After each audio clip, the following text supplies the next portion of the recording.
రోజు నువ్వు యేసే చెప్పినట్టుగా నీ జీవితాన్ని కొనసాగిస్తుంటున్నావా? పాపంను విడిచిపెట్టని యేసే మాట్లాడుతున్నాడు, అపవిత్రతను విడిచిపెట్టమని యేసే మాట్లాడుతున్నాడు, లోక స్నేహం విడిచిపెట్టమని యేసే మాట్లాడుతున్నాడు. లోకము దాని ఆశలు గతించిపోవచ్చున్నాయి, వాటిని వదిలివేయండి, శాశ్వత జీవితం కాదని దేవుడు మాట్లాడుతుంటున్నాడు. శరీరాశ, నేత్రాశ, జీవకుటుంబం అవి తండ్రికి పుట్టినవి, తండ్రి వలన కలిగినవి కావు, అవి ఈ యుగ సంబంధమైనవి అని దేవుడు మాట్లాడుతూ వస్తుంటున్నాడు.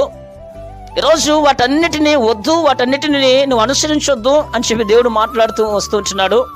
ఈరోజు దేవుడు చెప్పినది మనం చేస్తున్నామా? లోక స్నేహం వద్దంటున్నాడు, ఈరోజు లోక స్నేహం చేస్తున్నాం.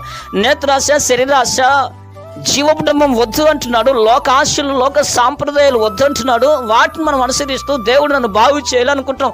మూర్ఖతనం కాదది, జ్ఞానం లేని తెలివి లేని జీవితం కాదది.